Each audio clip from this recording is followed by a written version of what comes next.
Hello, and welcome to The Fool and the Philosopher. The Philosopher and the Fool. My name is Cameron, he's Connor, My name is Connor, yes. and his name is Connor. So, speaking of names, I grabbed this book of the New Age, it's called the New Age Baby Book. It's from our shelf. Yeah, And, from our shelf. yeah, a shelf in our house. And I opened it up, and the first chapter I came across was called Choosing an Astrological, Magical, or Numerological Name. Ooh. And immediately it was like, whoa, there's way more to naming your babies than I thought. I thought it was just like, pick a name that seems cool and you know the scripture. But no, there's like, oh, what year are they born in? Okay, how about instead of like going, like, year they're born in, then the number of the month. The number of the month will be the first letter of their name. And then what's their astrological sign? Okay, so they have to have a strong vowel at this point. Like, wow. Is this a Canadian book?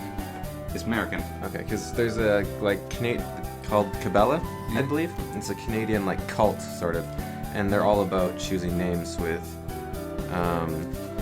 they're all about choosing names using, numbers and birthdays and stuff. Well, even here, it's like you want representation, so it says let's see. So AH as in father, AW as in hawk, OO as in moon, OO as in foot. Like, there's a lot to it. That's just pronunciation guide. Yeah. A is pronounced as A, as in at. Even then, I just look at it, it's my interpretation. Right. So, how do you choose a name? You want... I see. So you'd have a fiery name. Yeah. So if you were born in a month to do with the earth, such as April, the end of April, which your symbol is the bull and the element is earth, then you'd want a name like Blair, child of the fields, or Clay. And what else you got here? Yes, add the numbers of the letters in the name together, and then you'll probably get 2-digit number. Add the digits together to get the name's destiny number. So let's say your name. Yeah. Okay, so C is 3 points, plus 6, so that's 9. Yeah. Plus N, so that's another 10, so 19. Yeah. Plus another O, so 25. Yeah. And then R is worth 9. So what are you up to? I don't know. 25, 34. 34. Okay, so add those together to get your name's destiny number. So 3 plus 4 is 7. 7. Okay, so your destiny number is 7. Seems good. Yep. So the qualities associated with each number are as follows. 7, intelligent, a leader. And so you want a name to do with intelligence or leadership. Wait, no, what does that mean? It means your name means right. you'll have intelligence. Oh, but you could construct a name meaning something that you thought was more appropriate. Because maybe you're like, I'm not that intelligent, but I'm very artistic, so I want a name that adds up to 3. Yeah. Yeah. Okay, so let's see if mine fits. Okay, so I've got 3 plus 1. Oh, whoa. What? Let's see if mine fits. I got the hidden suggestion there. What do you mean? Let's see if mine fits. You're implying that mine doesn't. So that's 8, and then that's 13. Rude. And then that's 22, and then that's 28, and then that's 33, so 6. That's my favorite number. Appropriate. Least favorite. A scholar with social conscience. Incompetence, more like. Okay, so this is unrelated slightly. I've been meaning to talk about this. There's a YouTuber called iBoxCat or something, or iBoxCat. Entirely different note. Well, it's related. Okay. Because of social consciencing. Okay, so his name's iBoxCat Toby or something. I don't know. You may have seen him. He does these clickbait titles I force 200 no, he doesn't do those. He does the I ran a server like a communist China, or I ran a server like Korea, or I ran a fascist server, Minecraft server, this is what happened. I ran a server in other worlds, this is what happened. I ran a libertarian server, this is what happened. Yeah. Okay, so I've actually watched 2 of them. I watched the communist one. Communist one was really fascinating, actually. Is this all Minecraft servers? Yeah. Okay. So what he would do, because he wants to stop hacking and he wants his server not to get destroyed in a horrible mess, right, basically? Yeah. So what he did on the communist server was he didn't care about reports of hacking or anything. He just told people, if rules are broken, you'll be banned, basically. Yeah. And then he just banned people at random. Oh. And people were getting oh, he must have been hacking, or oh, this or that. He's just banning people at random, and it actually worked quite well for quite a while. And then he did a libertarian one. And the libertarian one, I watched the full thing. Yeah. Because this is the social conscious thing. He's fascinating to watch. I think he might be a sociologist or something. Because he's like, now you see here, Is he a mad sociologist? Like, that's where he's actually achieved being a mad scientist and a sociologist. Because he said, you see, most people, like, they started here on the world, and then they either stayed here or they went really far away to build their houses. Yeah. And that's typical of life. You'll either get people, they'll either stay in the hometown where they were born, or they will move to a major city. They won't typically go to another small city. Or another small town. Or another small town or something like that. And he was talking about, he's like, and this is why, like, people... this is why libertarians do this, and this is how that works. And like he was talking about all these political theories and like social, and it's fascinating. Like, so you're just giving me a shout out, like saying he's interesting? Or? Yeah, I want to help the little guys out a little, Yeah. No, I just thought it's really cool that he's. So how he runs the server actually caused the reflection of what people do, like his rules. Yeah, to some extent. Like the hackers are always there, unfortunately, but. Yeah. But he doesn't do just like this thing and then do it. He actually has like this really insightful commentary, and it's like I don't know if he's just making stuff up and sounds really confident about it, but he has like all these facts he's pulling up, and it's like confidence is key. But it's pretty impressive. So yeah, it's just like the social conscience. Like he seems like he might be a sociologist or something. Yeah. Well, speaking of clickbait types, because they said from the beginning it's clickbait. So I have this problem, which I'm going to sort of do a call out of it in my statement, which is we need to talk about starts to any article you see online. Or I hate that. Or like we need to talk about what was the one I saw that kept popping up? It was what's her face, Lady Gaga and that guy, like how they seemed really intimate with each other, even though they're just both good actors. And people are like, oh, we need to talk about how they looked at each other. Like the article's like trying to write like, oh, personal, like we need to talk about this, but you don't need to talk about it. You're just a parasite. Well, maybe it's vital. How many like we need to talk about it are like cries for help in the ocean, where it's like we need to talk about this. It's the way to save humanity. There is a dinosaur covered asteroid heading straight for Earth. We need to talk about it, and people are like, we need to talk about, it's cut off, or we need to talk about, it's cut off. Well, I like this thumbnail better. I'll go.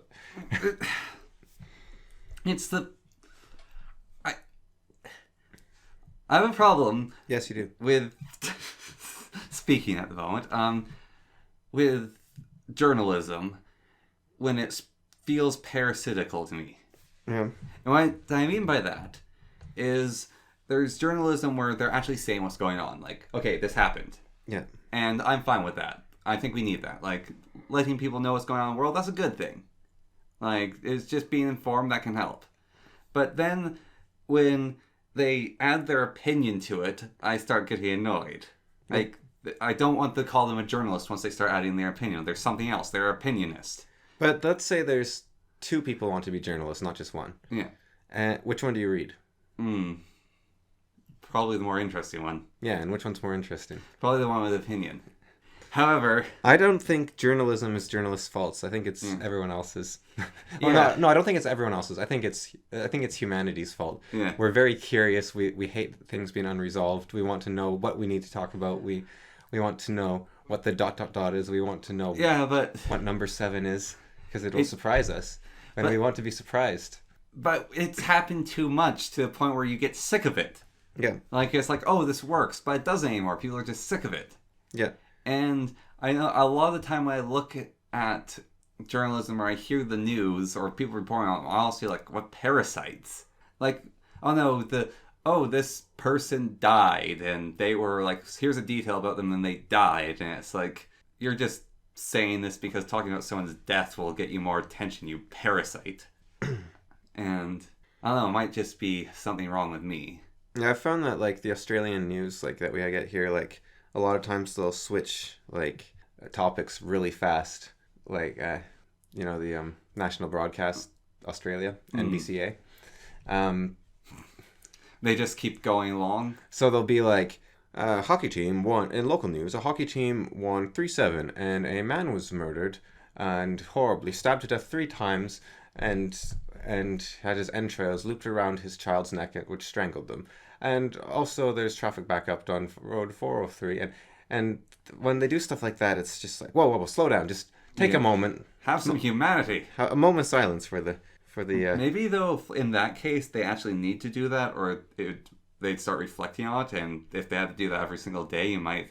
Well, maybe you'd stop reporting on it. Yeah. Like, do we need to know someone's been murdered or something? Like, unless they're looking for a murderer or something, do we actually need to know? No. This question, do we need to know? Actually, that's an interesting question, because it's, in some ways, I feel like knowing so I can then respect the dead. Yeah. But there's so much of it, it's like, how much can you do? Like, I remember listening to, speaking of the news, a news thing, which is this person basically drove themselves insane. Because every time they heard about, like, a killing on the news, like a mass one or even a small one, they'd, like, light a candle and, like, pray for 15 minutes in their home in the evening. And they basically ended up doing that every night. And they started doing it more and more. The more they heard about it, like, oh, I have to devote time to every single one. Like, light a candle and keep praying. And they start, like, devoting Sounds hours. A little OCD. They started, like, devoting hours a day to it. And now they just, every time they come home, they light a candle and just think about people for a bit and the ones they love. And sort of pray a bit. Yeah. But before, it was just like, oh, I have to, like, do every single thing I hear about. Like, I have to pray for them, and kept doing it. And so it's like, there's a point where it's like, it's nice to, it's a good thing, I think, to, like, pray for people and, or just think about them, like, hold their memory. Yeah. But then there's a point where it can go too far, and there's so much of it. Like, how much can you bear the burden of? Yeah. Like, there's only, you have to keep living. And I think, I don't know, like, really extending stuff past you and yours, like, it's a bit much in some ways. Like, I don't know, what's a way to sound that doesn't sound horrible? But why should you care about other people? Well, like, here. like, I mean, like, people outside of your immediate, like... All right, here's the thing, though. So... Like, someone asked me, were you sad when Leonard Cohen died? And I was like, not really, I like his music, and it's a shame he died, but... Here's the thing, though. So, you only need to take care of yours, like, going on this pure math-based, right? So, everyone you know, probably, is probably, like, at most 250 people that you know well. It'll be less that you know well. Yeah, but, like, so, but the farthest person you know that you would still, like, I don't know, you would respect them, like, you'd go to their wedding if they invite you or whatever. Standard number's about 150. Yeah, okay, 150. So the farthest person you know, though, yeah, like, you go to their wedding still or whatever, like, they invite you to their birthday, it's like, okay, why not? Yeah. So that person, the farthest person they know, if you do that, like, so their farthest person, who isn't you, yeah, and is, like, far away from you, if you do that 7 times... that encompasses a ridiculous amount of the world's population. I think you can get everyone in 4 times or something. I thought it was 7 times as everyone, or 9, but it's like the whole, like, just the... Well, like, mathematically it would be something like that, I think. Or like, worst case scenario, but I think it's most often far less. Yeah. But I'm just saying, like, in the worst case, like, mathematical, like, looking after your own, like, 7 times out. You look after that person. Yeah. But then there's some that are never going to be caught in it, like the Sentinelese, for example, have no contact with the outside world, or like, so. Yeah, but I mean, you just leave them alone and don't give them bottles. But it's like, you're never going to be connected with everyone. So, yeah. But yeah, because you're related to everyone within about 6 degrees of separation. Forget about knowing them; you're related to them. Mm-hmm. And so there's just thought of, if you take care of the people close to you, then they're solid enough to take care of the people close to them. And that will just spread out till everyone has someone to lean on. Well, even better than trying to hurt yourself by taking on the sorrows of everyone. Take care of yourself. Yeah, take care of yourself. And then, just by taking care of yourself, then you can help other people around you just by being better yourself, because then you're not... A burden. Well, you're not a burden, but you're more than that. You're a... Role model? That, but you're just fun to be around, and you're useful. Like, it's just people. It's refreshing to be in your company, and also things won't affect you as much. If someone wants to talk about their bad day, then it's not going to be a burden on you, because you're taking care of yourself, and so you don't care what they say, but you're willing to listen. Mm-hmm. And yeah, I mean, you're not going to. You shouldn't make yourself feel sad because you think you should feel sad, I guess. And yeah. Well, I'm not saying, like, take care of other people you feel sad. It's just like, old lady needs help getting up the stairs, you help her up the stairs. Yeah. And then she gives, like, she's helped up the stairs, her day's better now. She breaks her grandson cookies. He's had cookies now, he does whatever, and then it just cascades. Like, that's what I meant by taking care of people. Like, you just be nice. Well, even then, I think that's not exactly... Like, being nice can turn into a... I have a friend who... They're asking if they should give a birthday present to someone because they've given it to them every year, even though they, like, never talk and the person seems to take advantage of them and stuff. And, you know, to be nice because it's what they do. And you're not being nice. You're I don't know. You're like a necromancer or something. You're trying to live in a relationship that doesn't exist. And... Yeah, but I'm saying being nice. I'm not talking about, like, what people think is being nice. I'm saying be nice. Yeah, but maybe nice... You're saying it's hard to know what's nice, so you should just take care of yourself and then it'll help the rest of the world if you just looked after yourself or something? Like some sort of weird Irandian philosophy? Close, but not quite. Like, I think Ayn Rand, objectivism seems to be fairly solid, but when I read her works, I disagree with them, so I'm not really... I haven't read enough of her stuff, maybe, because I find I quite disagree with her, but objectivism sounds sound, and I don't know where the disconnect is. Unless they've taken it past what she actually said, or I didn't understand it, or I don't know. And also I don't think... I mean, objectivism is useful, but I don't know if it's necessarily the ultimate philosophy. I think you'd want something a bit more interesting. Because objectivism's only living... I think, like, there was a split with Aristotle and Plato, and we followed Aristotle, and I think maybe we should have followed Plato. And that makes absolutely no sense to anyone. Well, Plato believed in... Explain!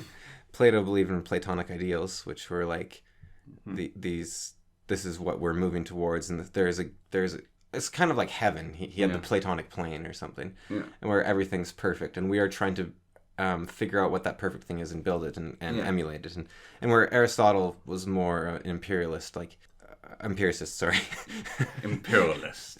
He conquered... Well, actually... Imperialist philosopher. To be fair, he did teach Alexander the Great. Yeah. But he was more of an empiricist, like, let's deal with what we can see before us. And I think for getting through your life, that's more useful. But I think for thinking beyond... And maybe for the time it was necessary to follow Aristotle, but I think we're coming close to a time or are in a time where we might want to start looking more towards Plato and look towards, like, what could we become as people, not just as a technological race, but as a I don't know what you would call it, spiritual race, or...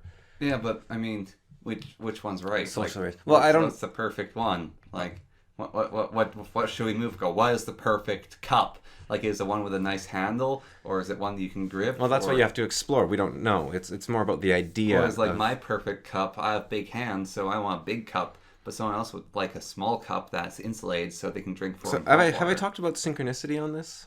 No, but I know a little bit about, but you've talked about a wee bit, but okay. I don't know much about it, but it was something that Jung came up with, which is basically saying that cause and effect weren't the be all and end all, which I thought I read in like an excerpt of an essay by a student of Jung's, and she sounded bonkers. I was like, what do you mean cause and effect isn't real? How else would anything function?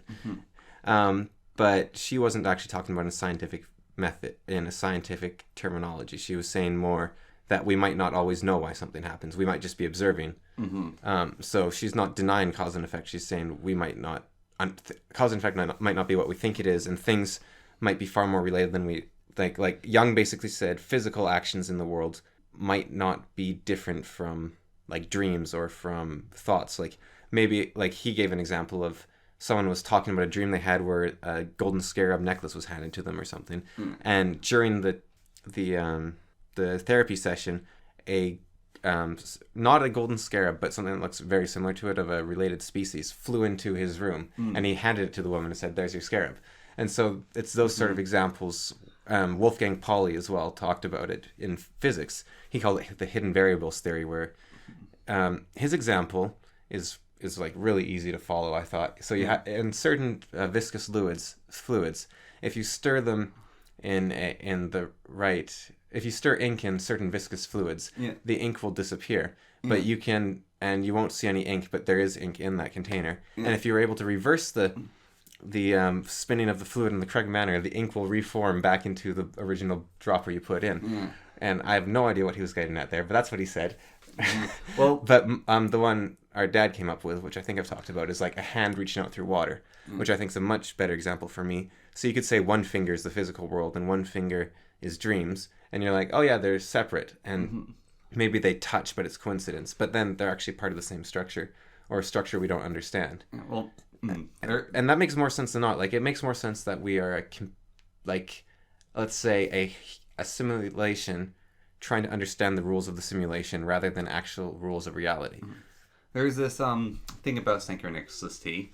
I don't think the story is true, but it's still a fun story that I was told about it, which is there's a type of fluid that it's a fuel, I think, or something, that if it's shooken like way too much, it will explode violently. Okay. And however, if it's shooken in the right way, like at the right frequency, it'll turn into a different liquid. It'll just be a different component, and it's extremely valuable if it's turned into that. Okay. So, or it's just a good type of fuel. Anyways, a bunch of barrels of the extremely explosive stuff were getting transported across the ocean in a boat. Yeah. And a storm hit the boat, and so people thought the boat was going to explode. Yeah. But when it got into harbor, it was just filled with very valuable liquid instead, because all the barrels shook in the right way during the storm. And so it's synchronicity of all of them like synchronized, because if one exploded, they'd all explode. Yeah. So it's synchronicity that they didn't. That was like one story I heard about synchronicity, and okay. I'm not sure what the equivalent to synchronicity would be, but I could, because I guess it's something. It's like events lining up. Yeah, it's like for something to happen that we don't understand, but it happens. Or yeah, but there is like a chance of it, so that's why her definition of it going beyond science didn't quite work. Yeah, like it's all possible, but Jung went beyond it, saying like an unlikely event. It's more like you could almost say it was destined to be, or that's just how the world works, is that these story-like events happen. It's not just that humans have the capability to imagine, to see patterns everywhere, which is how I sort of believe it. But Jung's idea was more, these events happen. Like the world is kind of like a giant story or dream where these events that are crazy and coincidental that have profound meaning happen. Yeah. And like, well, like even the reason I know about the story is there's this manga which was made into an anime, and there's a bunch of criminals on death row all about to be executed, all broke out of prison at the same time, and all went to the same location to fight someone. So they all had like the same idea at the same time, that they wanted to get beaten by this guy because they'd never been beaten before in their lives. They wanted to taste defeat. Yeah. And so this old Japanese master was talking about like synchronicity, and he's told the story about the explosive boat things. And I looked into it. I remember reading something about people talking about that story of synchronicity with the boat. Yeah, so I think that might be a bit more along the lines of, like, I think Jung, like, I'm not educated enough on this to really comment, but I think that, like, Jung is sort of like a modern Plato in a way, like trying to return to a different, away from empiricism, away from imperialism, away from empiricism, but not towards postmodernism. Instead, because postmodernism is more everything's subjective, whereas, and I think another guy that does it is Deepak Chopra. He's kind of like I watched this Richard Dawkins did this skepticism documentary, and so he went around talking to all these people that are like, oh yeah, crystals heal you. It's because of the vibrations in the crystals, and the energy lines up with your internal energy and heals your chakras. And so all these sort of people, or like holistic medicine. No, it's what's it called? Where they like dilute stuff like crazy. Naturopaths maybe? No, that's different. No, naturopaths entirely different. I can't remember what it is, but yeah, maybe they might call it holistic even, which it might be. Yeah, big weird use of holistic, because that means like all encompassing. So I guess like the water encompasses everything it's ever. Oh no, but diluting it makes it stronger. Yeah, so this sort of so he went to all these people, and they're like, oh yeah, well it's based on science because of this or this or this or this, and so all of them, he's like, that's ridiculous. Like he would give a reason to all of them, and he's kept really harsh. He's like, he's very militant, like skeptic, atheist. He's Richard Dawkins. He talked to Dan Brown, the mind, what's he called, the mentalist dude in Britain, and Dan Brown did some demonstrations like how to make people atheists have religious experiences and all this sort of stuff. And Dan Brown's another skeptic who doesn't, buy into all that stuff. And so they were going on, and then they went to Deepak Chopra, and he was saying all this, and Deepak Chopra was like, yeah, no, I don't buy science. Like, he's like, what? He's like, yeah, I don't think it works the way it's said. And he's like, I disagree with the idea of science and the scientific method. And Richard Dawkins like, well, he's the only person I couldn't actually argue with, because without that foundation, there's like, you can't argue at that level. Yep. And so he said he almost had a bit of respect for him at that, because he's like, he's not trying to peddle it as science. He's just denying science altogether. Which I think what we've done in science is very useful. But I think, I don't know, like, and it's not, I might be totally wrong with Plato or Young might be the wrong way to go. But I think exploring like Pauli was a physicist who explored this idea with hidden variables, and I think but we're very literal. We're very literal. Very empirical. We're very what you see is what you get, and that's what objectivism is about. Yeah. It's like the only world you can see is this one, so you might as well like treat it as if it is all there is. Yeah. You just mentioned, which I think is a very good foundation. You just mentioned mentalists, yeah, though, and there's one thing I want to talk about that, which is, about the show, like, this can even tie in Fool Us. It's those two magicians, the big guy and the little guy who doesn't talk. Penn and Teller, yeah. Penn and Teller have a Fool Us show. Every once in a while they'll get a mentalist on their show, and they hate mentalists because they say almost every single mentalist they have encountered is a sleazeball. And like the one guy that they liked, like, you called yourself a mentalist, but you're not a sleazeball. For that, we like you. Because we hate mentalism. It rarely works. And, well, a lot of sleight of hand. And mentalists pretend to use psychology when they're actually using math most of the time. Mm-hmm. Or they're using sleight of hand. Like Dan Brown has said, he likes to do 2 magic tricks at a time. He likes to fool the person that he's like doing the trick to, but he also likes to fool the audience. Yeah. So one example is a video he did about convincing people to kill kittens. Yeah. And I've seen some theories about it and how he did it. And the idea is that he probably didn't tell them this kitten's going to die. It was edited to look like he said that. And rather he was saying stuff like, you have to train this kitten to do whatever trick, or they will be electrocuted. If you succeed, then you'll get like $1,000. Yeah. And if you want, you can stop the experiment at any time before the timer runs out if you hit this red button. Yeah. And so it was sort of, for them, it was more the money versus a kitten's life. And whereas for us, it was like, it seemed like they were trying to kill the kitten or something. Yeah. And something along that line. And so he won't flat out lie, but he'll very much mislead, and it makes him a bit of a sleazeball. But but he pretends it's all psychological tricks, but it's not. You can't. The thing about magic is it's like basically 100% success rate. Otherwise, you wouldn't do the trick, and so you're not going to rely on psychology. Right. You are listening to The Fool and the Philosopher.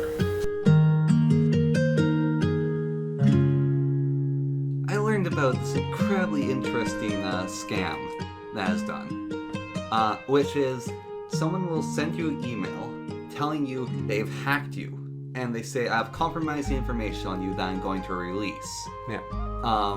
And they there's a bunch of extra fluff to it, and they say, give me money or I will release this blackmail if you give me it's usually bitcoins to whatever account, this crypto bank, pay me this amount, and it will automatically delete itself. Sent to Isaiah Smith at 423. Well, and so they get basically a list of emails, and they send this to tons of people.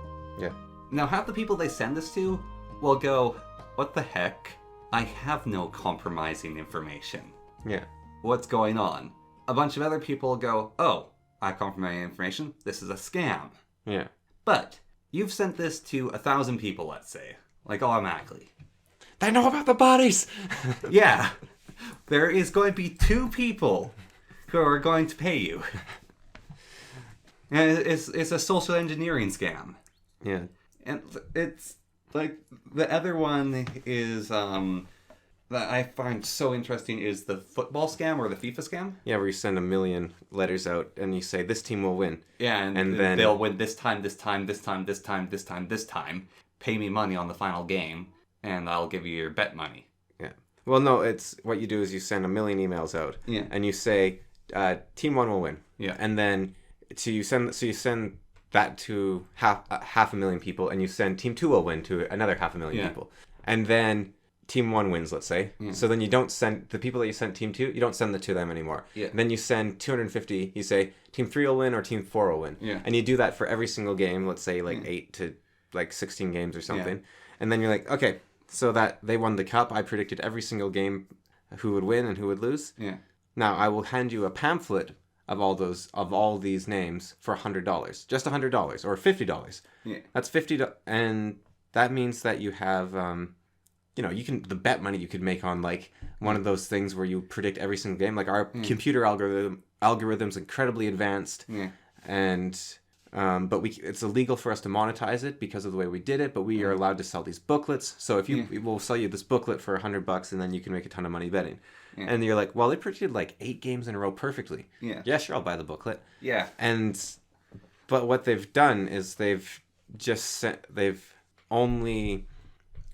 like 10,000 people left from the million, or less. But if all of them buy $100 book, they're making $1 million. Even if half of them buy it.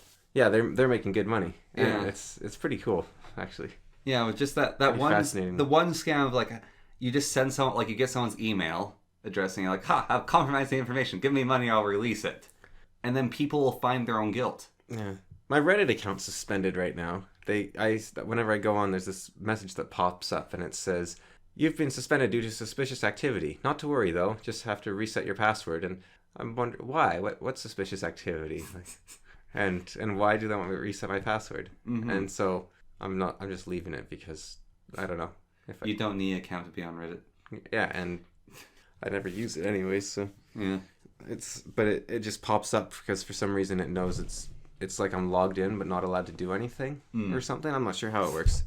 Probably Google's storing my password or something, telling them that it's me. I'll only use Google on my phone now because it's an Android, and I could probably switch it there too. But yeah, see, that's how people sell themselves. It's just through laziness. They're just like, yeah, you could take all the information. I can't be bothered. Although I've switched out of Google on everything but my phone. Yeah, so I asked you the question yesterday of how much do you think a company makes for selling your information, right? Yeah. And I was thinking about, so going back to that list of like compromised things or whatever. Yeah. So there's another thing which is done, which is like one of them is, let's say you have like a porn site, okay? Yeah. And you sign into a porn site, so you have to use your email to get in. And that's it. So then that site will sell that information to another site. Yeah. Because it's just what sites do. They sell the information. It's like an agreement. But they say, we'll do nothing with it besides sell it. Yeah. Now that site that sells the information, well, that has the information sold to, then amps it up and says, hey, anyone want to buy 200 people's information from this site? Do with that for whatever you want with it. And then someone will buy that information and go, okay, so I actually know this about these people now. So now what can I do with this information? And then you can have more personalized social engineering by people buying from those sites. Or someone like Google, they can build massive profiles on people because they know when they log into Facebook, they know their Reddit. They know well, we've talked about before about that person who, her father was getting, like, from Target, like, your daughter's pregnant. And he's like, what the heck? Yeah. And then it's like, oh, your daughter's pregnant. Like, I'm actually terrified sometimes because I have my Google account on my both computers and my phone all linked. So it basically, across all of them, like, my searches are a history across all 3 of my devices I use. And then I'll be like looking some things up and I'll like, okay, I want to look something up on my phone now, and it'll be like hours later, but the idea pops into my mind. Like, I want to look this up. And so I type in the beginning 3 letters and it auto-completes exactly to what I would want it to search. Mm-hmm. And that terrifies me. And it's like, what? How did you do that? Hello? Or like I was saying, oh, I want, like sometimes they'll speak out loud or like, oh, I wonder what this is. And then they'll like start searching and that's like, and sometimes these are obscure things it all completes for me. But it's just like... But it's actually quite easy to do because you just say... Because it tends to be, for some reason, it's like, okay, this person seems to be a 20-ish year old male and lives in like Indonesia.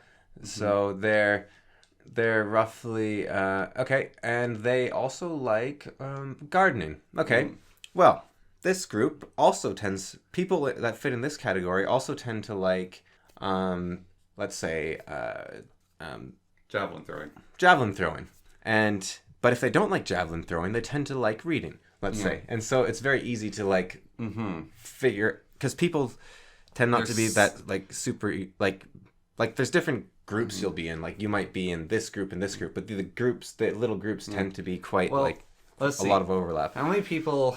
Like I have actually seen people that play Age of Wonders like have the same likes as you, or yeah, like I will go to a different site like entirely, and the top comment on like a YouTube video I was watching, like this obscure little YouTube video I was watching, was by one of the Age of Wonders guys, not related to Age of Wonders in the slightest.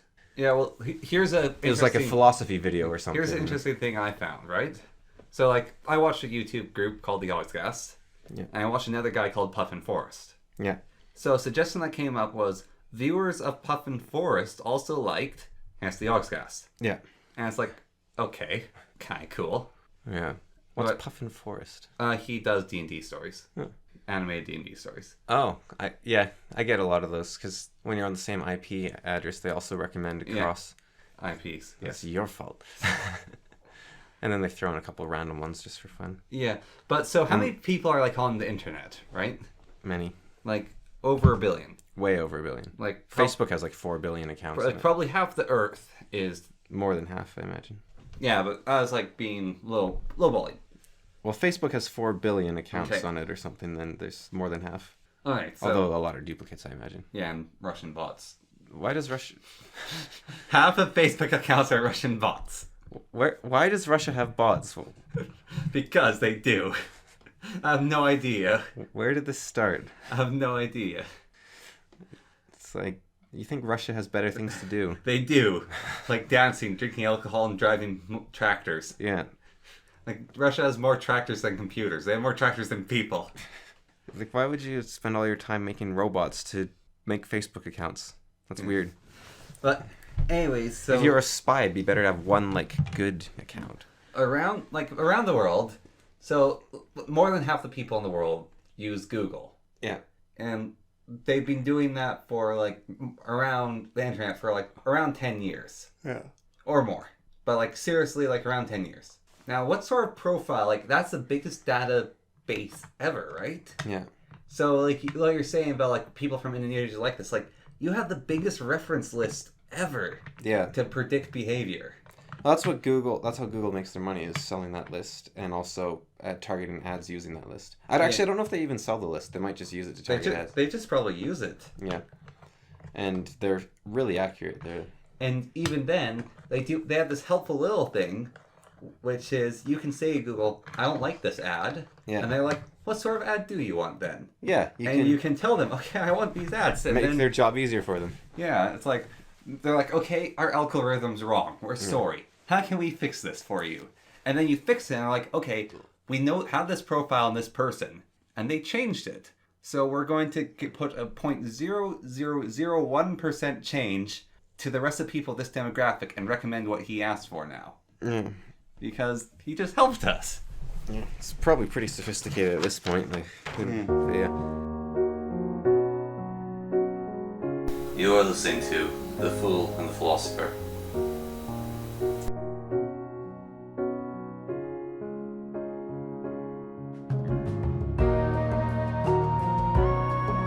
Yeah, speaking of Google, so we've been pissing into the wind for like 1.5 years now, I think. Yeah. And it's pissing into the ocean. That's what you said. I know. At first. Well, this is around when we actually started seriously doing it. But... or repeated amount of time. So, I've said it before, I think, but I write ideas to talk about stuff. Yeah. And so, about 6 months ago, I think, 6 to 8 months ago, probably. Yeah. I haven't gotten to the top of my list in ages, so I'm generally near the bottom, but near the top of my list, in the middle actually. there was one thing I thought would be interesting. Yeah. About 6 to 8 months ago, I thought it'd be really cool to look up like the top conspiracy theories and like talk about them and look into them and say what we thought about them, and like, oh, that'd be fun.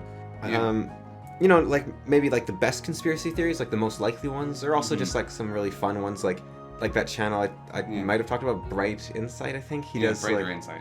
he's obsessed with like the word ancient. Yeah. Like if you look up any of his videos, it's like ancient lost forgotten civilization, ancient technology, ancient reveals ancient. He seems to think that the ancients knew more than us, which at this point I don't know if there's any area where that's true. Like they say we don't know how to make Greek fire. Yeah. That's not exactly true. We can make Greek fire in dozens, if not hundreds of ways. We just don't know which way the Greeks used. Yeah. Like that's much more the question. Or here's one. We don't like napalm is Greek fire. We don't know how to make Damascus steel. Yeah. But we can make better steel now than Damascus. Really? Yeah. Yeah, so we don't know how to make Damascus steel. Yeah. Or we don't know what they did, anyways. No, we just straight up don't know how like recreate it chemically, like. Yeah, but because we don't know what they did. Yeah. They might not know what they did. It could have just been the steel in the area. Like they think it might have had a high arsenic count or something. But we can make better steel than Damascus now. Speaking of Damascus steel, before I go back to my point, Damascus is, I was reading, possibly the oldest inhabited city on Earth. Huh. Like the oldest continually inhabited city on Earth. That's interesting. Yeah. It's in Syria. Yeah, it's ancient. Yeah. And their ancient technology is ancient. Yeah. But he did a good video on Atlantis, I thought, and it was interesting because I think it was a geographical thing that happened where it was talking about the city in the lost city in Egypt, wasn't it? Like it was. I think he got like a description of the Atlas region, and then used that in his fable or whatever. Plato used that in his fable or something. Yeah. But because it's like accurate, because there was a king called Atlas who ruled an area with like the Eye of the Sahara, which is like the circular thing, which fits the description of Atlantis. Which, the Nile rolled over and sunk the city because the Nile moves. I don't know if that was the case. Well, there's some sunken city that the Nile moved over. Okay. The Nile's nowhere near the Eye of Africa. Okay. As far as I'm aware. I'm pretty sure the Isle... Sorry, there's a different sunken city in Egypt that they're like, oh, this could be Atlantis, and it's just because the city center was there. And but I think that's like defeating the whole... like Atlantis was a metaphor, not a... There's cities that have sunken. There's places called Atlantis. I don't think they're the same thing. Mm-hmm. So he'll make all these connections, and but they're interesting to watch. They're fun. Yeah. And like cryptozoology was one you were talking about. Yeah, we had a Halloween episode about cryptozoology. Yeah, it's like we talked about for quite a long time. It's some cool stuff. Yeah. And now YouTube has decided to ban all that stuff. Yeah. And I don't know if actually I have seen people banned for talking about the ban, but I mean, who cares at this point? Yeah. But yeah, so look for us on like where wait, how would they know? Well, in case this is the only video which remains for some reason. We're on now Spotify. We're on and some other. Does Spotify cost to use? No, you'll just get ads. Okay.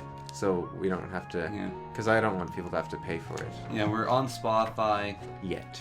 We're probably going to eventually end up on iTunes. Yeah, that's probably a good one. And we're going to be on some podcast hosting site that I can then cast to other sites. Okay. There's like a major podcasting hosting site that I've used. I don't remember what it's called, but yeah, but we're on some site. Set up only one podcast of recording. Going to be more. Yeah, so look for them in different places if you can't find us here. If this video remains for some reason. Yeah, we'll put this right in the middle of the episode too. Yeah, if you discover us somewhere, if you discover us on one of these sites, then ignore this. Yeah. But also, like, I just want to talk a bit about YouTube's, like, insane policy change. Yeah. Like, we've talked about before about them doing crazy stuff, and I think, like, what we predicted before, where the only thing that makes sense is YouTube doesn't actually want YouTubers. They want... to become the new television with like the television personalities and stuff. I think that is actually their goal. Yeah, that's what it seems to be. Because they're getting rid of everything. Mm-hmm.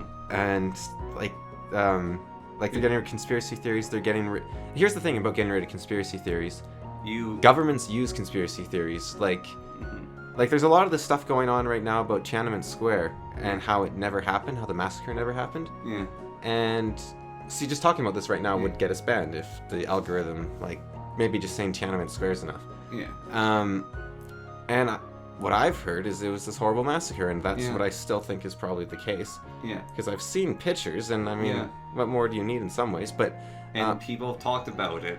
But there's people saying it didn't happen, and they're giving evidence too. And it sounds like potentially what actually happened is no one died in Tiananmen Square. They died on like other streets nearby. I don't know. I haven't looked into it enough, but just hearing about this, there's this denial of it, and there's these, and maybe let's say the United States government or some other anti-China place made it up to make people not like China, or it was against communism. They wanted to make communism look bad, so they made it up. Yeah. Then that should be discovered. And let's say it actually did happen and it's horrible, which is, then that should also be known. And if there's the debate going on, and if the answer is actually people were massacred but somewhere else, or people were massacred but not for the reasons you think, or something, that should be known and it should be discussed. And what did Tywin say about cutting out people's tongues?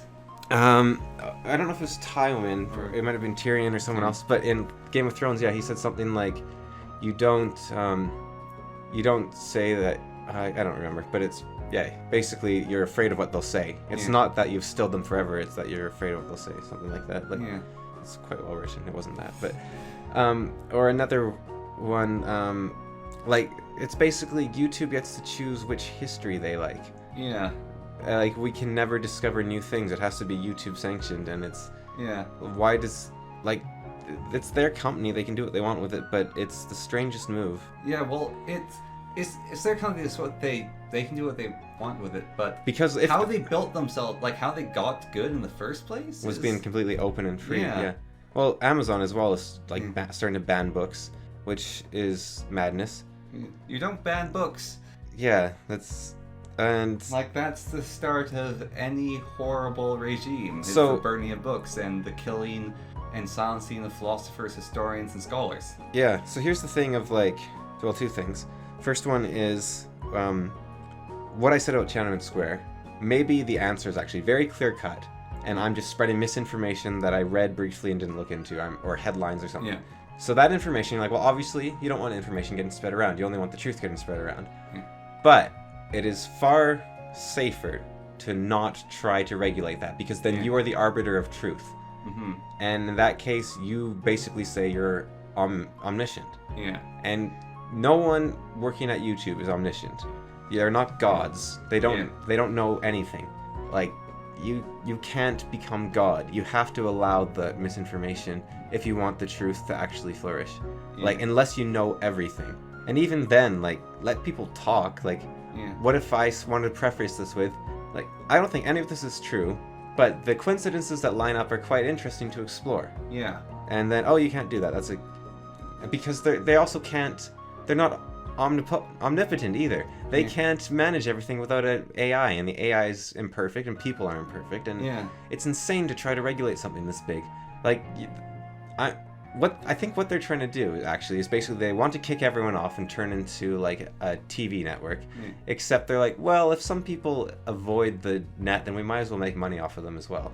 Yeah. Like, that's basically what YouTube wants to do, I think. Like, someone like the Yogscast, I don't think will ever get kicked off. Well, I mean, these days it's hard to say, because they say, like, when you brush it, they've now said if you brush against the lines too long, then you'll get kicked off. And they like to make jokes about Hitler and stuff, and that's brushing against the line. That's not breaking any rules, but that's brushing against the line, and they do it a lot. And that could get them kicked off. So who knows? Mm-hmm. And they're like super tame. Like, and okay, maybe they're not super tame, but they're not like okay, that's not the right.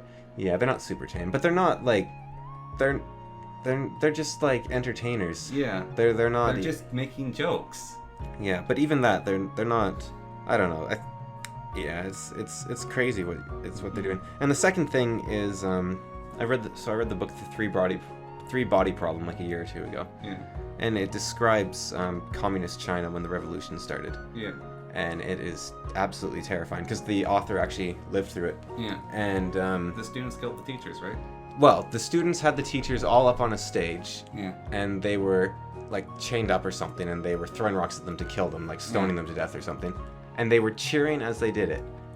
and it's so amazingly twisted. Like that is what omniscient. That's when you think you're omniscient. You're like, I'm getting rid of the evil. Yeah. And it's so horrifying. All these like 20-year-olds that like, because see, when you enter university, you learn like a year's worth of stuff, and you think you're super smart and knowledgeable, and you know all the stuff that other people don't, and you don't realize that a lot of the people that like, let's say like Deepak Chopra, a lot of like, let's say 18-year-old, 16-year-old skeptics, atheists are like, what a crazy kook. Deepak Chopra probably has thought about this stuff long and hard, like really long and hard. He's probably thought through the skepticism and like, and if he hasn't, someone like Jordan Peterson definitely has. And Jordan Peterson kind of does the spiritual stuff. These aren't people that are idiots and they don't understand the world as you do. They've been thinking... They've already thought what you've thought and they've moved on. They might not be right, but they've already thought it out. Yeah, they have not thought less than you. Yeah, like people that are older than you have thought more than you. Yeah. Like if there's an adult that has some weird backwards belief or something you don't understand, they probably have a reason for it. Like, and you might not understand it and you might never agree with it, but it doesn't mean that you know more than that. You are listening to The Fool and the Philosopher. Like our mom, for example, I don't know what to call it, except it seems like she collects gays. That's the best I can call it. It's the weirdest thing ever. Collects gays? That's what it's like, is so-and-so gay? Is so-and-so gay? Yeah, we should invite them over. And it's, she's like so okay with, it's like this, it's not like, it's weird.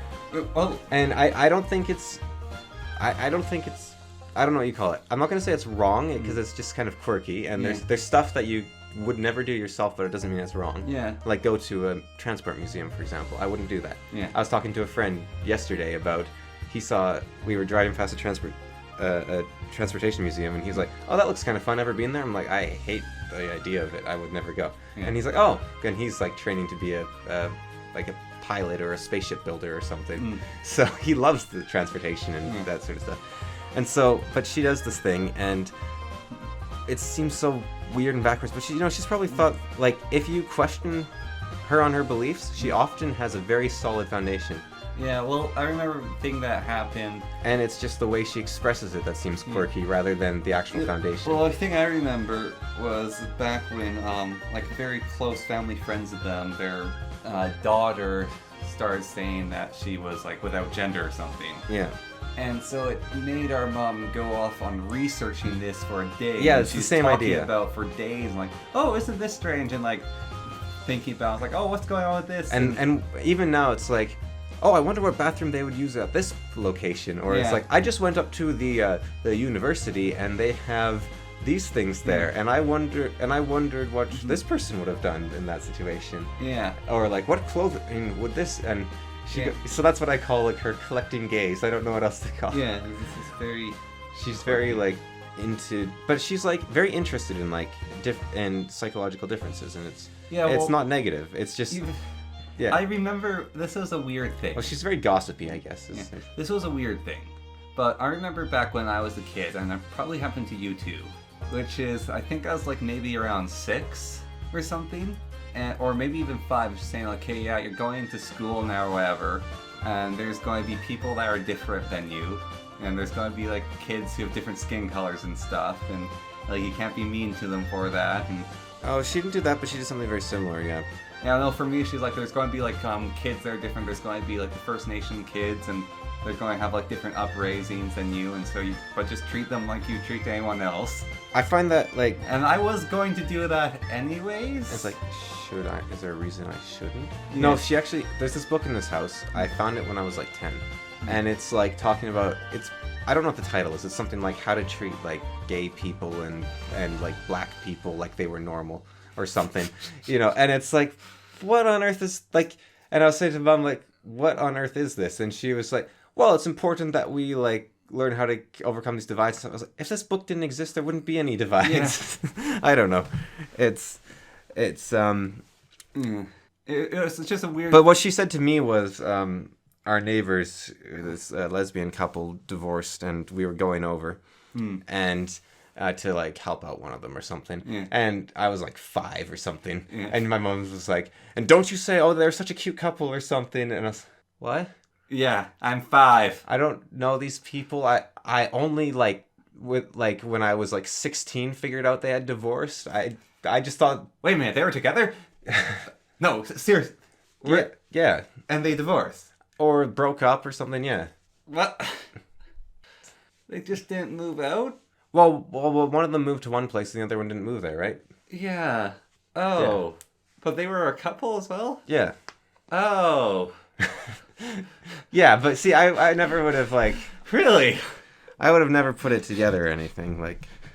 Well, I just put that together. I was just like... I sort of had thoughts like... I was just like, they're the neighbors. Yeah. Whatever. And it's just like the strange, like...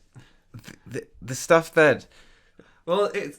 Like, I was just... on the article I was reading recently, like, it was about a little kid who got really upset because they're teaching a 5-year-old stuff like this that we're trying to talk about. Yeah.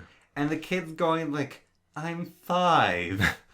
I don't care. I just want to play with my trucks or something. Jeez. Yeah, well, the thing she is told, like, boys and girls don't exist. Yeah. And it's actually, like, incredibly sad because she's saying, like, the toaster exists, the table exists. If the TV exists, if the TV was made out of cardboard, it would still be a cardboard TV. It exists. So don't I exist? Like, she is having, like, a... That's actually really interesting. Existential crisis or something where she's saying, like, don't I exist? Well, that's really interesting because what's going on there is a difference in definition. Yeah. And what you're doing is trying to get, like, a very advanced, like, I don't even know what you'd call it, like, gender studies, like, definition of gender, and trying to apply it to a kid who just learned these words that are like, okay, this object has this name. It doesn't have any connotation. Yeah. A girl could be someone who, like, has a big old beard and like it's just that's the name for that object. Yeah. It doesn't matter what it does. That's just a girl. That's just a boy. Yeah. I don't care anything else. That's just a girl and a boy, so I can speak. Mm-hmm. I could call them a kid as well, I guess. Yeah. But what you're saying to them, to this kid's mind, you're saying children don't exist, and they're like, what? But yes, I do. Yeah.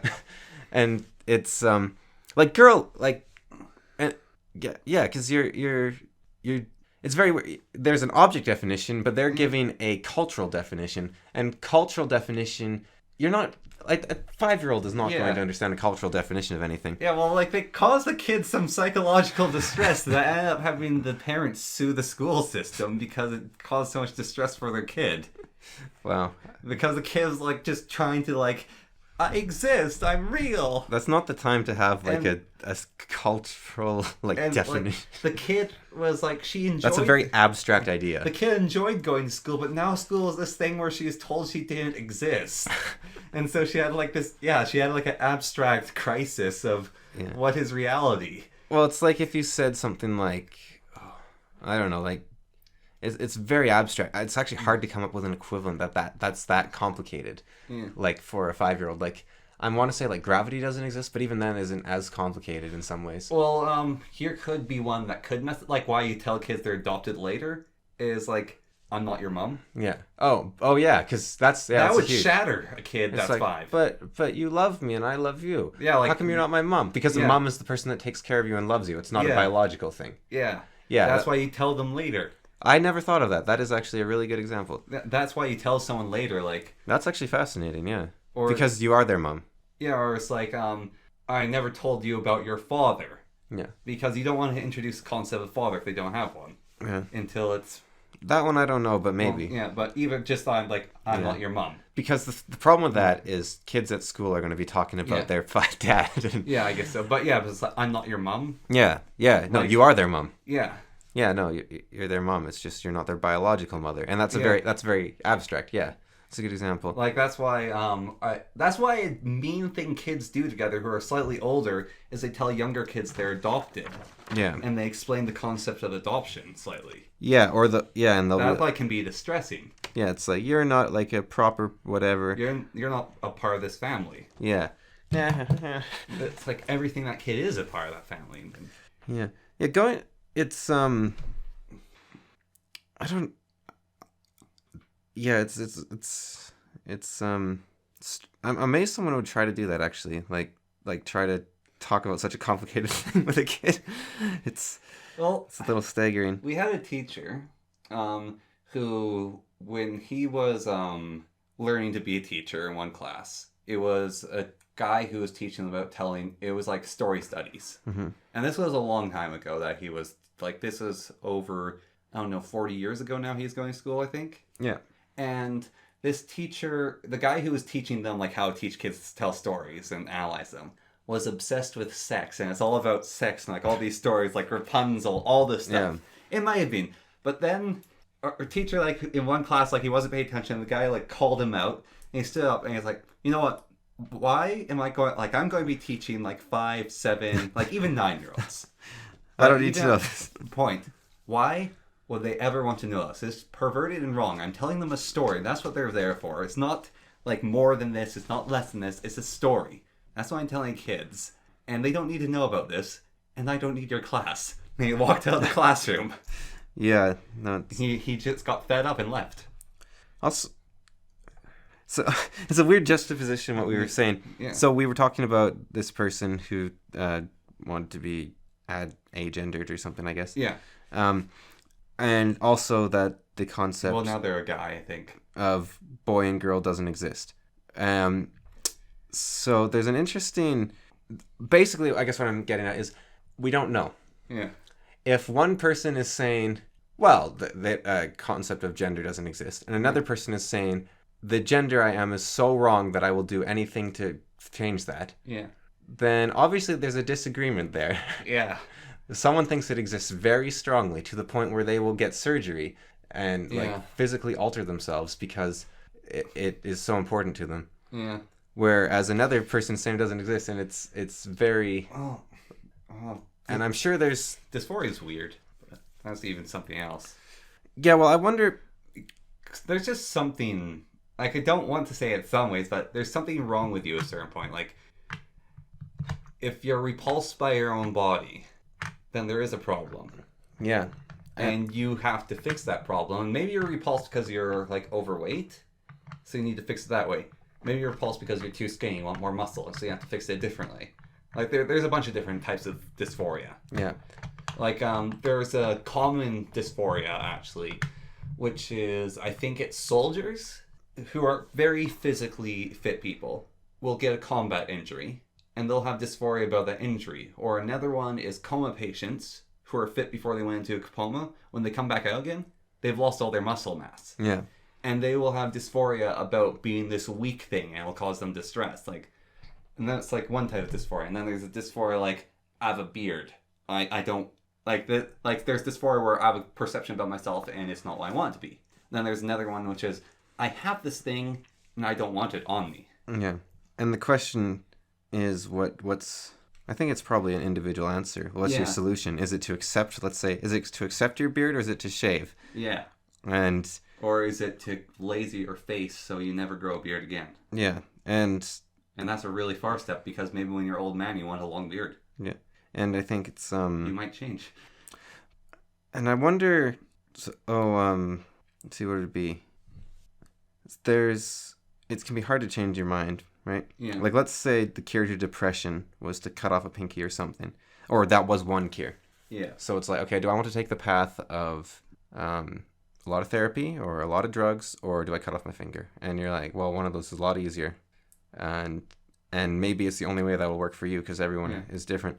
And it could be very individual, but it's not obvious that there is an answer that applies at all in general. I think it's like everyone's own personal answer and discovery. And I don't know how to ask the right people this without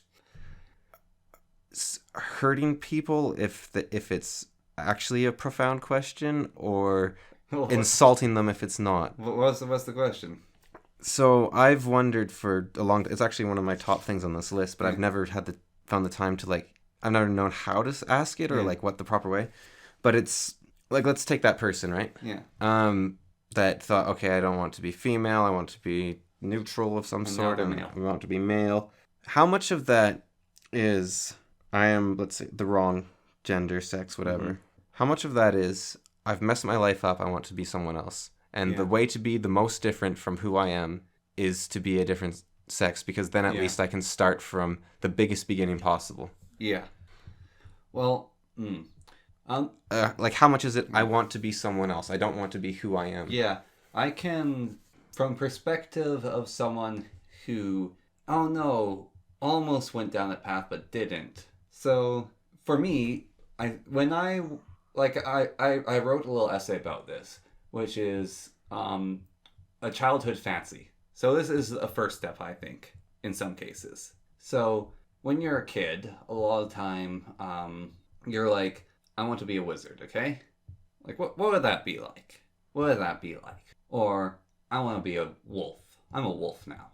And you might even, like, argue with your parents for a week that you're a wolf. And they're like, okay, fine, we'll feed you burger every day for this week. Because we're going to, like, indulge this kid. It's funny. Yeah, I had them indulge me once. I said I wasn't going to talk until my birthday. And they said, okay. And then, like, 5 minutes later, I was still like, I gotta talk. Yeah. It actually happened.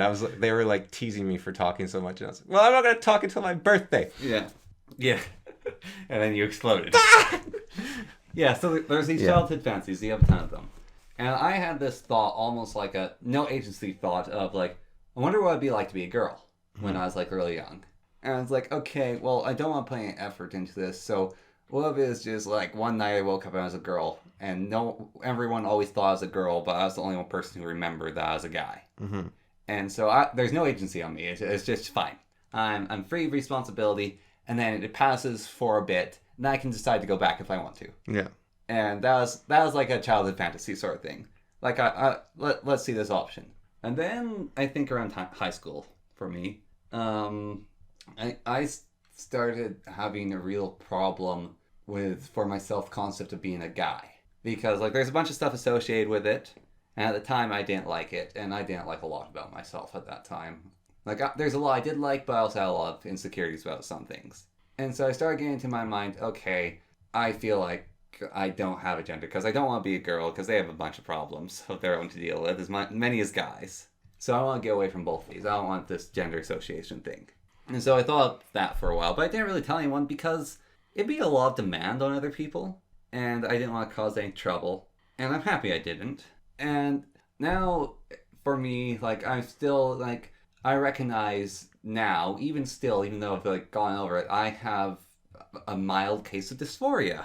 And it is not so much of, oh, I don't want to be associated with guys. It's, I have a problem with naughty bits on both genders. I am repulsed by them to a certain extent. And that's like the dysphoria of, like, it's one of the things that associates. I'm partly repulsed in some ways, and I'm also partly repulsed, like, oh, we're men. Like, and it's not like, if I think about it logically, it's like, oh, there's no reason for it. It's more like being repulsed by a pile of poo in a way, sort of. It's just like a wrong lineup almost in some ways. And it's like, okay, I can recognize that. I'm happy I didn't say anything about this, because then I would have made demands on the world before sorting myself out. And then how do you go back? Yeah, how do I go back? And so I didn't make any demands on the world, and I'm fine for it now. Be very embarrassing. I changed my mind. Yeah. Although, I mean, it's not impossible. Yeah, but it's almost like I didn't want to force myself on the world. I didn't want to have to change the whole world for one little thing for myself. It's very interesting with the, like, telling the person there's not girls and boys. Yeah. To some extent, phrased better, that might solve the other problem. Like, where it's like, I don't like what's associated with guys, where it's like, do what you want. No, that's what I figured out better is, I can be myself. I can be Connor. Yeah. And that's what I think a lot of teenagers need, is to be... The thing as well is, it's crazy, like, I don't know if it's different now, because, like, I mentioned this when I went to, like, a city for the first time, and like the school, I was like, these people are pansies. Yeah. And but when so it might be different, because it seems like there's a lot of people that are those, like, pansy types in my mind. But when I was growing up, like not when I was in school and stuff, I was like the most like wimpy like kid I knew, and like Very emotional. yeah, like, Cried when a bird died. yeah, and like like I didn't want to like kill things, and I didn't like football, and I thought that playing Cowboys and Indians was violent, and like I just had the thought of like a guy with like a 6-gallon hat with pistols, and there's like an elephant riding turban wearing like wizard charging him down, and they're like fighting. yeah, When you said that, I just thought like a, what are they called, a sultan? yeah. Like a sultan and a cowboy fighting it out. Yeah, and I thought that like I don't know, I liked playing with Barbies, and I enjoyed dressing stuff up more than like the shooty games and stuff, and I also enjoyed grand like scale war games at the same time. Yeah. But that was on a larger level, not a. Yeah. I like to make people kill each other. I don't like to kill people personally.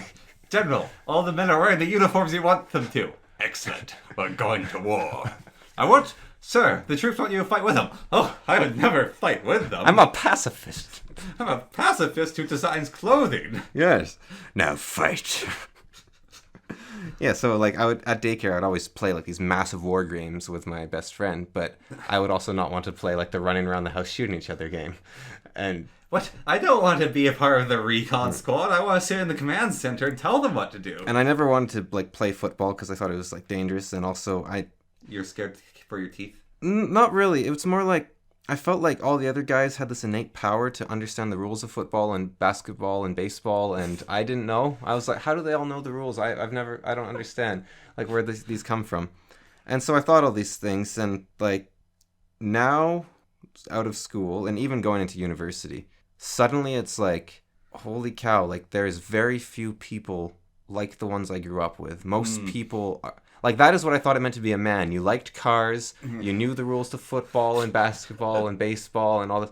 And I am one of the most athletic people I know, which I consider kind of sad, actually. But, and I, like... It just says something about the people you know. Well, actually, I know a ton of athletic people, actually. Yeah. But in a broader sense, I'm one of the most athletic people I know. But my close friends are all, like, way more athletic than me. Bodybuilders, professional athletes, like... several professional athletes in different disciplines, like kayaking, rock climbing, sprinting, hockey, bodybuilding, soccer, bodybuilding. Like, yeah, you meet people like that over time. Hockey. So I don't know if like your growing up was the same, where you thought there was all these like expectations of like you have to like know the rules for basketball. No, there definitely was. Yeah. However, I had a slightly different, like you were talking about, like confidence. Yeah. Like my sort of motto is pretend you know everything, and it's got me into trouble before. Oh yeah. A lot. But I act like I know everything. Where's that museum that we were supposed to find like in 5 minutes? Confidence is key. Never listen to you. If your confidence is proven wrong, bluster your way to safety. So yeah, I guess where I was getting with that was like there is a lot of men I know that know none of these things, and they are still men. Yeah, well... And, like, for example, a lot of these people that know all the rules to basketball, all this stuff, they don't know how to light a fire or how to skin an animal or, like, all this sort of stuff. And to me, that's, like... You need to know how to do that? Come on, that's, like, mind-boggling. Like, why would you not know this? Like, that's necessary. Like, lighting a fire, boiling water in a can, setting up a tent... Boiling water, specifically in a can. Well, it's just one of the things I know how to boil water in a can, but I'm not sure how to do it in a pot. I hope to learn someday. That is true, unfortunately.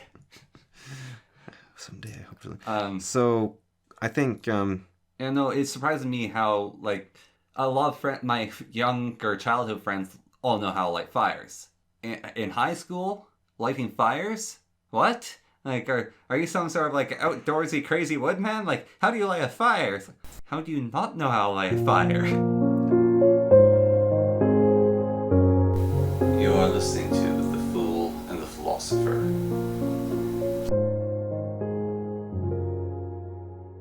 But you can imagine, like, someone like me with the internet in existence, let's say. Yeah. thinking like, huh, I like dressing up Barbies, and I don't like wrestling, and I don't like sports, and it turns out I do like sports, just different sports. Yeah. And it turns out that, like, you know, there's so many different ways to be an individual, and even if you, I don't know, like, I don't think you can say gender doesn't exist, because we didn't make it one day. We didn't sit, like, the Earth didn't sit down and have a council and decide upon it. Like, it happened, and people agreed with it. Like, well, that's what the Scandinavian countries show. Like, and I don't think that means that you have to follow it. Yeah. But but I think even more importantly, you don't, like, it's important almost that you don't have to follow it, because just because you like something doesn't mean you need to, like, and this is the thing, like, I could be totally wrong, but it seems to me that it doesn't mean you have to, like, surgically alter yourself, or and maybe some people do, like I said. Maybe for some people the only cure for depression is cutting off a pinky or something. Yeah. And maybe that is the case, and then I think, like, take that option, but be sure, like, as sure as you can. Hard. Yeah.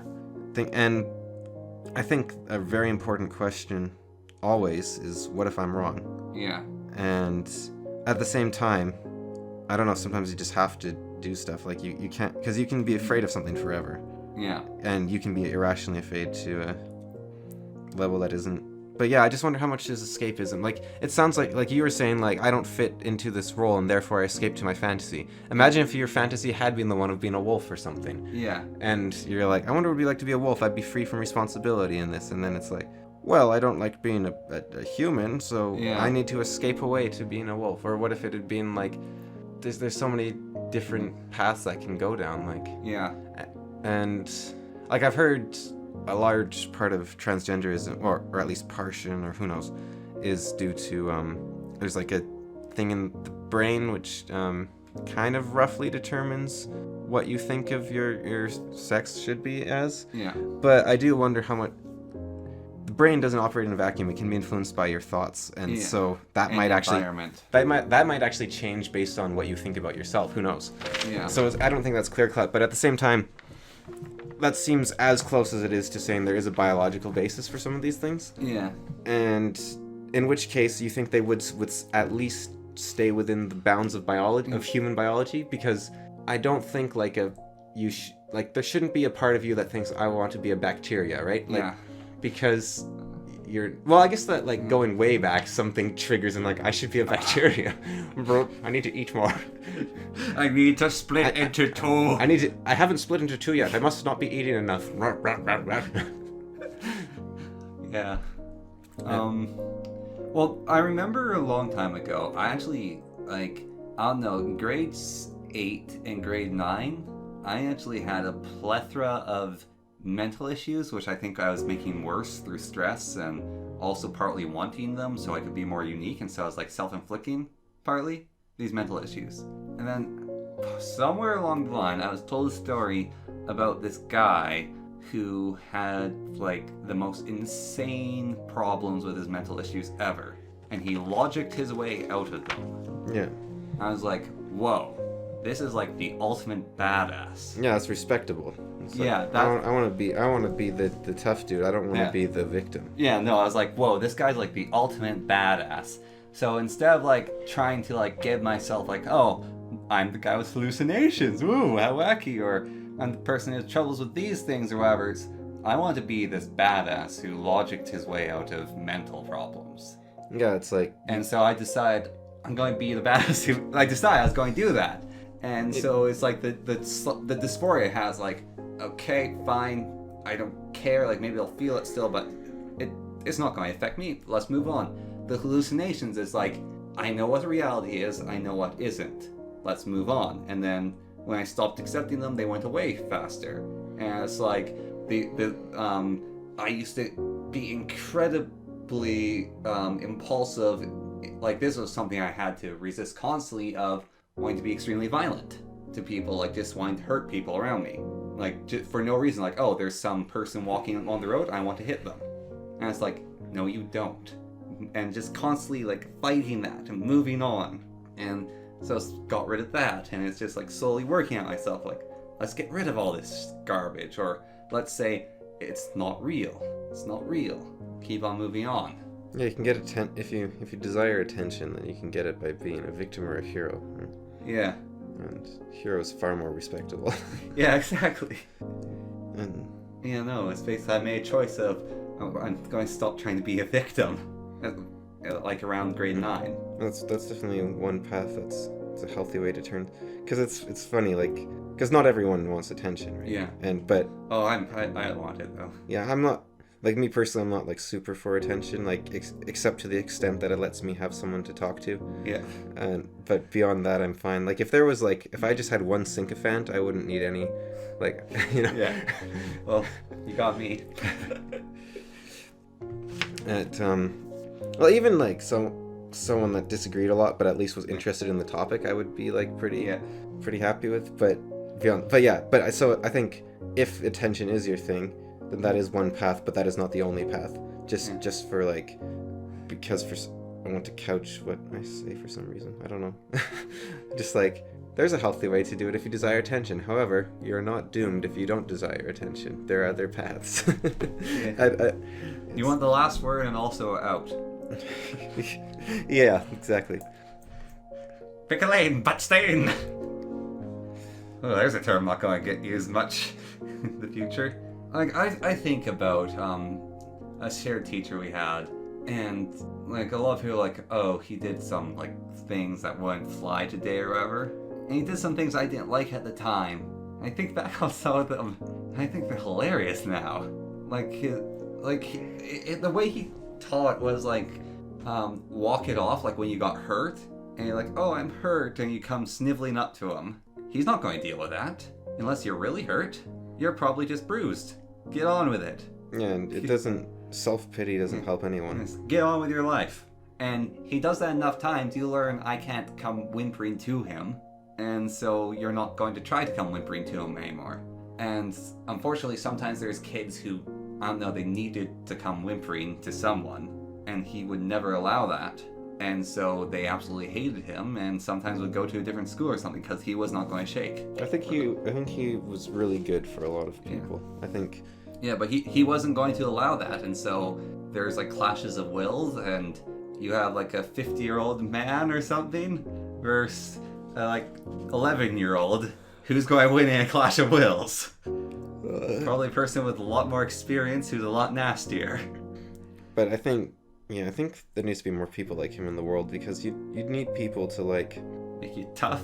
It's to make you resilient. Yeah, that's a better word. Tough.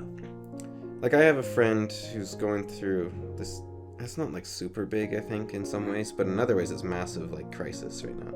He's just doesn't know where he is, and he's questioning a lot of stuff about what he does, and he because the issue is not so much that he dislikes stuff about himself, it's that someone else is questioning the things he likes and says that they're like good or bad or something. And like, they're saying a lot of the stuff he enjoys or that he was proud of is like evil or wrong or stuff like that. And he's like, wait, am I? Is this what's like? But he also really respects the person asking the questions, so it's really put him in like a turmoil of sorts. And what I said to him was, and so he's like become quite resentful of that person, and so it's like, it's almost like a lack of resilience where he's never thought about these ideas, so he doesn't know how to defend them, and so he's been cast into chaos, and he has to crawl out of hell. He's been cast into chaos because he wasn't prepared for it, and the person that did it is the target of his ire because they cast him into chaos, even though the chaos was his fault. Yeah. And because he is torn, because he says he really likes this person, but they're also like totally messing him up, and he's like, how do I like reconcile those things?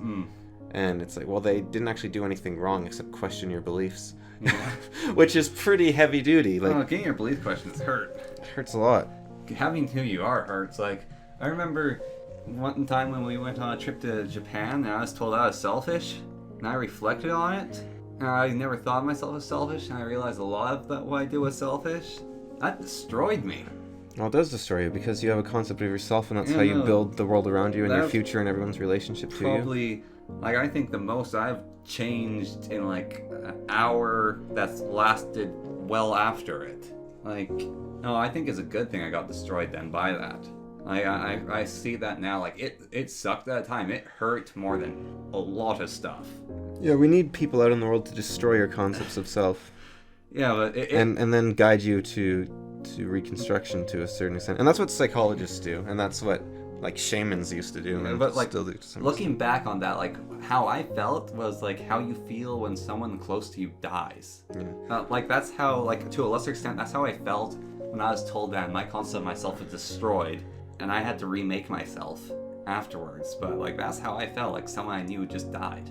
Well, there's a reason, like I said, that you need people in the world to destroy you, because that was good for you, right? Like you need someone to destroy you, but you also need someone, because they're destroying you. You need someone that knows how to fix yourself, or you might go get him totally destroyed. Yeah. And so there used to be these rituals like Righthood as a Man, which they would do, where they would bury you alive and stuff like this. And the reason they did that was because you died and then you came back to life. That was the idea.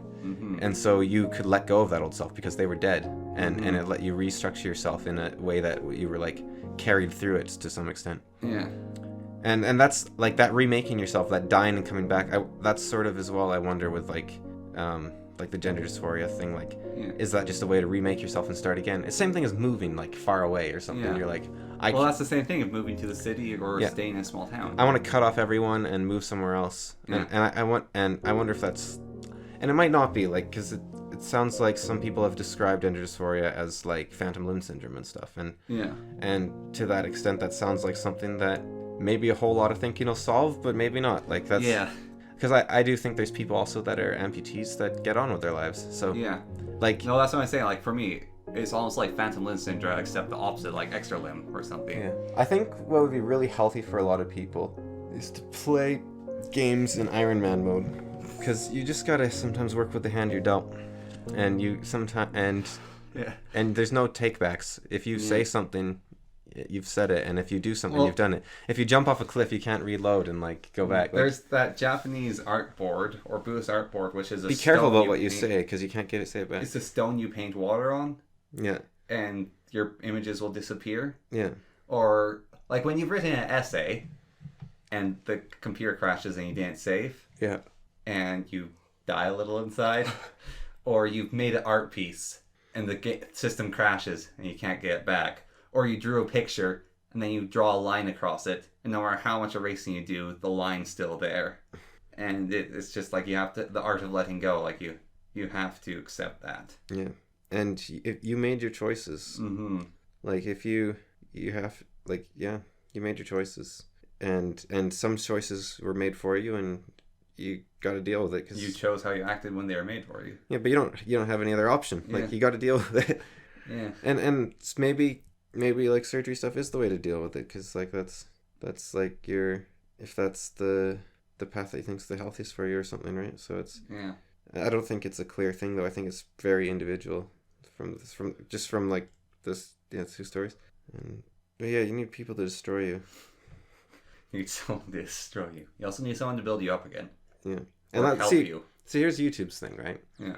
They're making a system where you can't be destroyed, where you're always safe. And here's Kipling, right? Rudyard Kipling. Yeah. Trust yourself when all men doubt you. Mm-hmm. But make allowance for their doubting too. Yes, exactly. Like, but just because someone says you're selfish doesn't mean you are. So you have, like, maybe you were, and that was like an important thing to reconfigure. Yeah. But also don't just because someone says something, don't end yourself necessarily. Yeah. Like when you say a change in an hour, that's putting a lot of weight behind the person's words, and maybe they're right. Yeah, well. And if you can see it in yourself immediately, then maybe they're very right. Yeah, no. Like I said, it was one of the worst and one of the more important, I think, moments of my life. But with my friend, he's wondering if everything he's ever done is evil, and it's not. Yeah. And so in his case, he has to trust himself. Mm-hmm. And, like... Well, for me, there's someone I wanted to be. Then I realized I wasn't that person, and I was a different person. And so the person who I thought I was had never existed. And the person I was like, I don't know, some like evil monster pretending to be someone else. And so I had to kill that person who I was so I could be the person that I thought I was. It's hard to be the person you want to be. I don't know if it's possible. Well, I'm certainly not the person I want to be. I try to go towards the person I want to be every day. Yeah, go towards them. Yeah. But there's like I talk big a lot on this podcast. I find like all these like high and like Your game sucks. well that stuff Stories suck. I tend to agree with pretty, but it's more the things where I talk about something philosophical and I might sound like it's declarative when it's more me thinking out loud. And I think it's also just because I say it and it's true doesn't mean I do it. Because some of the stuff's really hard. Yeah. Like some stuff's really hard. Yeah. Total honesty is hard. I aim for it. I definitely don't achieve it. I aim for it and try to get a little better every day. Even total honesty is such a hard concept because you don't want someone giving you a train of conscience that's just gibberish. And there's a time and place for everything. Like if you have some weird like let's say split moment crush on someone, running up to them and shouting I love you isn't actually the truth. Well, or it is maybe, but if only for a split second but if it's only for a split second then it's not really the truth. But there's so like the absolute truth it's tricky, but I do believe it's the absolute truth. It's not the truth. But that's what you have to do. That's the problem. I think speaking the truth is kind of the universal panacea. Yeah. Wait, that's a dumb sentence. Panacea? No, universal panacea. Panacea means all cure. You don't need to say universal in front of it. Panacea. It's panacea. And it's the truth will set you free. Wait. Yeah, exactly. Oh, that's the right statement. Sorry, I thought I was saying a different one, which is much worse, which is work will set you free. Which is a lot eviler statement in the context that is used. Sounds like 1984 or something. It was what was used by the communists for the gulags. Yikes. Is work will set you free.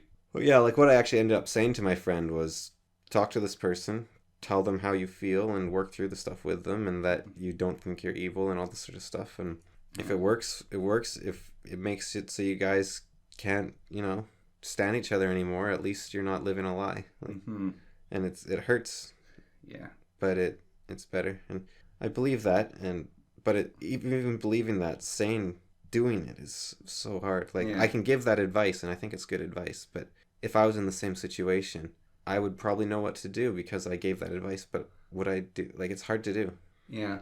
Well, another thing I found, which is very interesting, is people are nicer than you give them credit for. And I mean this honestly. It's just the truth I've found a lot of cases. Like sometimes people aren't nice. I think that when people say things that they believe, even if they haven't thought about them, I think they are quite a bit nicer than they'll often sound. Yeah. Well, I have an example. Yeah. Which is I wanted to quit my construction job, and I was terrified. Yeah. Of saying, hey, I want to quit. Because, this is a guy, I respected him. Working for him less than a week, I respected him. He was fair. He knew what he was doing. He was a good boss. And I was scared to tell him I was quitting, because he's also a bit of a scary-looking dude. Big, bald guy, really muscular, always wearing sunglasses. I often forgot he's really kind eyes when he's not wearing sunglasses. But still, intimidating guy. And I was thinking, okay, all the ways I can say it. Just kept trying to think through, all the ways I can talk to him, all the ways I can defend my choice, all the ways I can say these things. Show up that day and say, hey, I don't think this job's working out. Or I didn't even say I don't think. I said, this job isn't working out. Yeah. I wasn't saying thinking my mind can be changed. It was just, this job isn't working out. I want to quit. And he's like, okay, are you finding it to this or whatever? And I was like, I just don't, it's not working out for me. I don't think it's a job for me. I want to do different work, but I can give you till the rest of the day. And he's like, okay, it's a shame, but right? Yeah. And it's all right. And I was like, oh, he's going to get mad at me. Or he's like, oh, you should have stuck it out with us. You're just abandoning me. And it's like, okay, yeah, it happens. Well, there's no reason he would say that. I know. It's not useful to say. I mean, there's people that might. Well, no, that's the thing. I've had 2 experiences with other jobs I've quit where people have been like that. Yeah. But the one that comes to my mind is, sometimes people will say something like, anyone that believes so-and-so is a terrible person, something like that. Yeah. And then you ask them, what about this? Or what about this? Or what in this circumstance? And they're like, oh yeah, I guess not. Yeah. So you might... So when you speak from truth or I dearly believe that people that believe this are terrible. Let's say postmodernists. Let's say I deeply believe that people that are postmodernists are terrible or something. And then you can be like, well, a lot of your friends believe those things, and are they terrible? No. And and is there some good tenets in there? Yes. And is it an attractive ideology? Yes. And is it necessarily wrong. By its own philosophy, it's not wrong. Nothing can be objectively wrong. It is wrong. Yeah. No. But I think, and that's such a tiny. The dimensions of a human are so insanely large. It's insane. Like you can list a million things about a person and put them into a pro and con list and say this person is good or bad, except you're missing infinitely more aspects to that person. Like you can be like, this person is so terrible, they smoke, they're a drunkard, they drunk drive, they like kick puppies, they're really grumpy, they hate all forms of art and expression, and they believe in like the most like horrible philosophy, and no, I can't even say that because that's too broad. They believe like I don't know, in some postmodern. I'll just use that one again. I mean, I don't even think it's that bad, honestly. I think it's just a little sad in some ways. But even then, I could be wrong. I was just thinking, like, we're being really serious and stuff. I was feeling we should declare postmodernists the enemy of our podcast. It's the official. No, I don't think so. I don't think it's that bad. I just think it's like. Well, we're the fool and the philosopher, and we have philosopher. I think postmodernists are the enemies of all philosophers, and definitely the enemies of fools. And so, or the mockery of fools. They can believe like postmodernist thing, and they think they're a cat person, and like they like horses, and like they have just, and like they have like this horrible like list of pug-nosed face, and like their teeth are all crooked and yellow, and they like ooze green stuff from the corner of their teeth. But also they're like an amazing singer, and they're like you can always find something good. Like there's so many aspects to go along, and it's like, and man, if you invite them to a party, they'll tell the best jokes. Yeah. And like if you're doing a race, they are such a good sport. Holy cow! Like there's I tried to list like as many bad things as I could, but then the good things just came as easily because you can just go on and on forever, and so it's really hard to. And a lot of people are going to have what would you call that?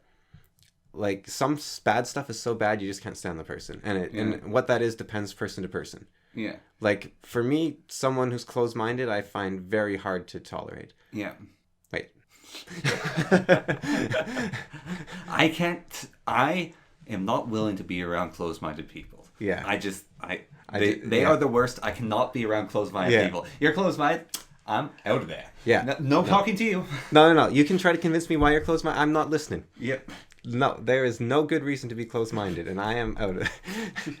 And some people, they can't That's actually... I know there's a hypocrisy in that statement, but it can also be slightly legitimate. Except the thing is, you have to be very careful there, because a lot of people who I would consider like the really annoying closed-minded people are the kind of people that claim they're very open-minded. Yeah. And so if I'm making the same claim and not tolerating a certain group of people, then I'm doing the same thing as them. Yeah. And so you have to be very... It's kind of like the free speech thing where you have to almost just say, I guess I'll just deal with everyone. And tolerate is also quite the word. Like, yeah. I will tolerate you. Like, I think you can tolerate basically anyone. Can you like tell just like chin on your shoulder, drooling, breathing to your ear? Well, you can tolerate being in like horrible pain for months. Like you can tolerate sitting on public transport. People are really tough. Like you can tolerate just about anything. You can tolerate standing on public transport, crushed by hot bodies all around you in a very hot country while being deadly ill. Every single day. Yeah, you can do it. And it's horrible, but you can tolerate it. Yeah. And sometimes you'll snap and give up, and then you won't be tolerating. But you can tolerate an insane amount. Yeah. And so tolerating people, like, you can tolerate just about anyone. But sometimes it's just like, why bother? Like, why try to tolerate anyone when you can just spend time with people that you actually enjoy spending time with? Yeah. But if it's to have a discussion, I guess, then but that's the problem. Well, as long as the conversation keeps happening and they don't leave, then you're both being open-minded, even if you're totally ignoring what each other says. As long as neither of you leave, you're at least trying to have... As long as lips are flapping. I wrote once that a conversation is like two blind people trying to touch each other from either side of a stone, and each word chips away at the stone slightly, and until eventually one of them steps around the stone. It's just like you'll talk past each other most of the time until you eventually, and you just have to keep doing it until you accidentally like fall past the stone and like, oh yeah, We don't have to chop our way through this thing. Well, there's a large part of conversation as well, which is waiting for the person talking to be done so you can say your thing. And you don't actually care what they're saying. You just want to say your thing. And so they're like, all right, I'm getting it ready. Oh, come on, stop talking. Stop talking. Come on. Okay, yeah, now I can say what I was saying. And then while you're speaking, like, all right, stop talking. All right, yeah, blah, blah, blah, blah, blah. Okay, yeah, now I can say the thing I want to say. And that's what some conversations are like. And yeah, it's not a good conversation, but it is how, at least for me, how a lot of them go. Doing this podcast, actually, it's been less so. I think it's good for me. Yeah, well, I think for me, it's sort of training to work on that. For me, I don't prepare lists as much, and I try to be more reactive to you than, I don't know, say my own thing. Like, I'm trying. And so you have to listen then. Yeah. Yeah. Yeah, because the very first 1, 2, and 3, like, very first 2 podcasts anyways, like, listening back to them, I actually put a lot of work listening back into them, and I put a lot more editing into them, and they're also very boring in a lot of ways, because we were both just talking. We weren't talking to each other. Like, sometimes we were talking to each other. No, I think episode 4 was at the start of our, sometimes good episodes with the sponges. Yeah. That still might be one of my favorites. Mm-hmm. Just talking to each other. I'm almost feel like I should just rename them so like the other ones are, so the sponge one's number 1 or even number 2, and like number 1 and number 2 are -2 and -1. That could be fun. I think I should do that. Yeah. I think we should also. I think I'm going to do that. So we actually have like when the Fool and Philosopher becomes Fool and Philosopher, it's actually the proper first one. I think we should also like delete like all like references to conspiracy theories and you know, just like, because I don't want people to think that of us, that we did that in the past, that we got to change history so that the world seems like a memory hole ourselves before we get memory holed. We want the world to seem like a better place by making it worse. Yeah, memory hole ourselves before we get memory holed entirely. Oh, it's amazing. Like, I would rather that is a scary statement. I'd rather the world look good than be good. Yeah. Like, that's what YouTube's doing. Like, look, if that feels like 1984. No, that's what they're doing. They want to. It's crazy. Mm-hmm. I don't know what they're doing. Like, how do you? Their motto they got rid of. You know, they changed they got rid of their motto. Don't be evil. Yeah. They got rid of it. How do you get rid of a motto like that? Like, yeah, that's the red flag right there. Yeah. I was actually. And here's you imagine you're a conspiracy theorist, and then you're like, all right, I got a big one. Oh yeah, I've got this great thing about like the moon landing. I'm good. And then it's like, YouTube has banned all conspiracy content. They're on to me. Yeah. Like, confirm a conspiracy theorist to the maximum. Yeah, I know that. Like, you're going to cause more problems for them. What on earth are they doing? I was thinking a while ago that we're going to be thinking in the future. Like, remember how cool the internet used to be? Yeah. Like, those were neat times when things were like that. It's a shame it's gone. Yeah, it's a shame, but that's life. Things change. Yeah, I feel like that's what, like, the Roaring 20s, right? Yeah. Like, it sucked that the Roaring 20s are gone. Yeah. Things were pretty cool then. Although I think, like, we've probably reached close to or we are at their wealth levels again now, or even higher than them. No, I think we're higher. Yeah, so I'm more just saying, like, it's going to be like... There's going to be a rough period, though. Yeah, it's like, remember the internet? Wikipedia, as well, has been doing this. I don't know what it's about. Maybe they banned an admin, like one of the people in charge of Wikipedia, and then tons of people are protesting, so one of the admins unbanned them, and so then they permanently banned both of them, and so then another person unbanned those two, and they permanently banned those three, and it's just been going on, and they're like destroying their staff, and it's like we don't have no admins left. Well, it's like, so YouTube's on the way out, Wikipedia's on the way out. Like, remember the End of All Things episode? Like, yeah, that I still stand by it. Poor corgi embedded in the ground. Yeah. Like, yeah, dogs are on the way out next. You just wait. But who knows with regulations and laws? I think I figured out the secret for predicting the future. You have to think like a human. Anything light and happy on that list there? Well, I don't think it's so much you have to think negatively. I think it's more. Well, I'm not talking about negative. I'm just talking about this whole podcast. Anything like nice and happy to end this with? Oh, on this Like list. fill in 8 Well, minutes just of first for like the doom and gloom. well, no, just with the predicting the future idea. Yeah. Like I talked about that book where people try to predict the future and it's totally wrong. Yeah. I think a lot of the times the mistakes come from looking at technology and watching technology advance. But You should watch people and see how they advance. yeah, and I think like I'm not gonna call myself prophetic because I got one thing slightly right, kind of, and it's so vague that I could claim that any result is. Yeah, maybe you're correct. not what's his face. Nostradamus. Well, Nostradamus was the same though. Like 50%'s pretty good. no, you have not read his series, have you? He'll say something like the Noir shall fall, and people are like well, you see, Noir backwards is Roy, and he's talking about the king and the king. Like that's actually how it's interpreted.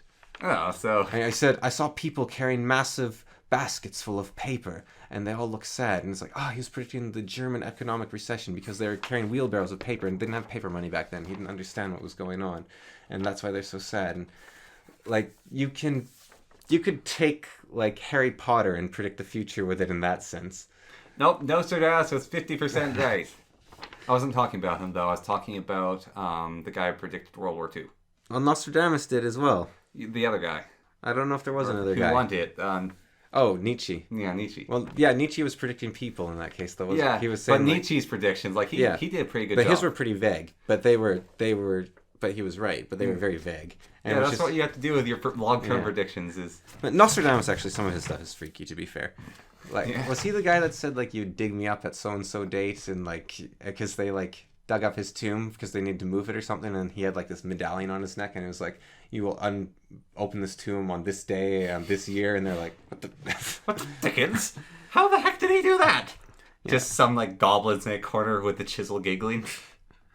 Yeah, let's see anything lighthearted on here. Well, I do have one. Like speaking of the goblins giggling, right? Yeah.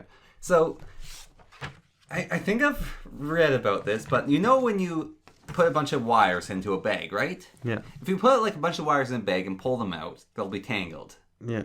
And I bet there's some science to that. Like I've been like, okay, so we got metal, right? Yeah. So metal doesn't move, however it bends, but it's harder to stretch. Then we got plastic around them. Plastic's grippy, and so that's why wires are tangling up. It's like the plastic's basically like rubbing against each other. It grabs, and then these things go about. They're not going to like get pulled or anything. And then they get caught, and so that's why wires are going to tangle your backpack. Like there's probably some sort of science to the tangling of wires. However, I'm convinced that science is bogus, and there's pixies or something. Like there is like evil. Like I think we got rid of all the good fairies by saying their names too often. Like we like, oh, I have brownies in my house, and so they're cleaning everything up for me, right? Or like the magic shoe cobbling elves. Like I think all those fairies are dead. And we've only got the nasty malignant ones left that like tangle wires, hide keys, make plumbing stop working. Yeah, like that's the sort of thing where I think there's just enough like Synchronicity. no, I think it's just the world isn't as simple as we might want it to be, and Yeah. and like this stuff can just happen. Like a bit of sand can get in a pipe, and a bit of Yeah. and like a very narrow thing that gets like rolled up and then shifted around, it can tangle. And It tangles in devious knots and contraptions. Like I've had like donut shaped things and pretzel shaped knots in my bags. Like yeah. Or is your list all serious things? well, let's see. We got life is suffering, and you find joy where you can. That's positive. Life is suffering, and you find joy where you can. So, well, what about like sort of like Calvinistic idea where like sometimes I've found that I will make a decision that I really regret, like Like just going and not getting the pizza, like leaving early and not Yeah. having the pizza. Yeah. well, those ones maybe not. We'll see. But I mean, I regret it, but this might not be what I'm talking about. Okay. But it'll be something like I end up going to Victoria for school, and Yeah. I don't go with friends, or I don't go to or like I don't go to a school that has friends. Yeah. Or I like choose classes that I'd rather I hadn't chosen, or I get sick at the start of like something where I can't, so I don't meet people, or like I took grade 11 physics and grade 12, and I thought it was a waste of time in some ways, and like, well, no, I liked the grade 11 physics. It was the grade 12 physics I did that I didn't like so much. So all these like, or like when I went to college, I wanted to do equal amounts arts and sciences. I wanted to. I really like chemistry and biology, and I couldn't do them because I wanted to take arts programs as well, and apparently humans only either do arts or sciences. They never do both. Yeah, it's just a law. And so the courses happened at the exact same time, and I couldn't do it without a time turner, and I couldn't get the license for it. So Yeah. and it generally has worked out for me. Like I think like in Victoria, when everything went horribly wrong and everything collapsed and stuff, I wonder if I had taken the right courses and been with the right friends, I would have never followed the path I followed, and I wouldn't know the things I know, and I'd be far less a resilient person, and I would be... This isn't even like looking for the positive tragedy. This is just like, this might be the only way to get where I am into a position. Like when I was leaving high school, they've asked you like, what job do you want? Yeah. And I had no idea. I still have no idea. But the one thing I thought of was like, I don't know, like suicide hotline prevention sort of thing. And looking back, it's like, I don't know if I could have done that job because I wouldn't have known what to say. But now I can say to them, look, I've been there. It gets better. Or I can say to them like, look, you've descended into chaos and you need to go into hell and rescue your father. Yeah, rescue your body from the other way. And you got, but, or like my first relationship, it was a fairly good one, and it didn't end terribly or anything, but it wasn't bad. It really wasn't bad. I don't know what you're talking about. You moped for a month. Yeah, that is pretty good as relationships go, Connor. Is it usually 3? It can be for a lifetime. Yeah, but some people never recover. Like if you listen to the statistics on, especially men are far less likely to recover. It's like, it's scary actually, some of the stuff. Moped for a month. It sucked. He was like, how old was I? I was like just starting high school. And then my cool big brother was moping for a month. My world was in chaos. So if that relationship hadn't happened, then someone where I would have, then I wouldn't have to deal with you moping for a month. Then I wouldn't understand. I wouldn't have found Mark Manson for one thing, but I wouldn't have understood how to have a much healthier relationship and what to do when someone that I'm actually really compatible with comes along. Like, so it's like, oh, I shouldn't have done that. I should have done this. But what if the person that I'd chosen first, like, I never learned these lessons? Like, I think, so it's sort of Calvinistic in the sense that, like, whatever path we take is the one to victory. Yeah, well, but you still have free will. Yeah. And so that's like Calvinism, where like God knows if you're going to heaven or hell before you're born, but you still have free will.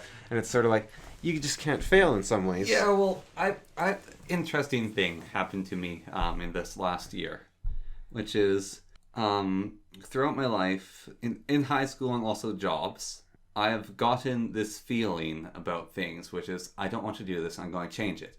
And so a lot of time in school, like it was mostly in school, like this class, I don't know, I don't really like it. I'm changing it for a different class, or I'm just not going to have that class here. And like I was feeling slightly unhappy with that thing, and I switched out, and I was happy. And I never knew. Maybe I would have been happier sticking with it. That's what I always thought. Then in college, there's a class. I was sort of feeling like, I'm not sure about this, but I was like, but I only have 3 classes. If I drop a class, I'm only going to have 2. And I can't just be in college with 2 classes. So I guess I'll have to top this class out. I kept like, I should drop it. And I was miserable because of that class. That like, I got the early gut feeling saying like, get out. And I didn't get out. And that's one of the things I regret now. It's not getting out. Like there's a few useful things I learned. Yes. It's definitely like done some things for me. But that was actually like, I actually regret that. Like I don't see like, oh yeah, I learned something, I went through it. It's like, I could have better spent my time, I think. But you didn't. Yeah, I didn't. Which means you need to know how to understand how to better spend your time. But now I know that when I get that feeling, it might be right. Yeah, so you took the only path to victory because there's going to be a more important time in the future where you have to pay attention to that feeling. Yeah. And maybe you wouldn't have paid attention to it. Yeah. Now I know that feeling is actually right. Now I know that's a feeling that I can trust that feeling. I can trust my gut on things. Like it was a painful one, but it's not as bad as it could be. Yeah, maybe you should try it sometime instead of constantly doing jobs you hate. Like, seriously, I could have sworn last year you swore off construction, and then this year you jumped right back into it and then said, I'm never doing that again, like a week later. I swore off meaningless labor. Alright, anyways. I think that's a good place to end. That everywhere we go will lead to an ending. To victory. Yes. Every path is the path to victory. Yes, and this was a victory for you. For me? For you too. For me as well? Yeah. And as opposed to who? There's no one else. The listener. Ah. In the future. Oh. After this is recorded. This is a victory for them. Imagine if you could... Here's my future prediction, that you can send stuff back into the past. Wouldn't that be cool? Yeah. Get like all the... broadcast into the past. Yeah, wouldn't that be... What if that's all you could do is like broadcast audio back into the past? Wow. I mean, that would be immensely powerful. And of course, actually, you know, because humans are such cheaters with all the laws of physics, we would broadcast like this random string of sounds that was actually a video, and then it convert it into like a full... Because you could do that, no problem. Yeah, and I mean, well, it'd probably be slow, but you could have like multiple speakers set up to feed the data in and faster. then we'd set up an algorithm so we'd know how to best change the past by the things we send back. So we could see... We're such min-maxers. What was that whole thing on people? There's an experiment done on people walking. Oh yeah, they put like a 4. They studied like walk patterns, and then they put like a 4-gram weight on someone's shoe, and they changed the entire structure of the way they walked to make it like 0.01% more efficient or something. Yeah. It's like the slightest change to be more efficient. Well, no, they changed like hugely in their walk. Oh yeah, but it was only slightly more efficient with that weight on. Yeah, but it's still like such a min-maxer. Yeah. It's like, we will do what is best. Arg. Which is why like games trying to ban it there. There's no hope. Yeah. All right. Bye. Bye.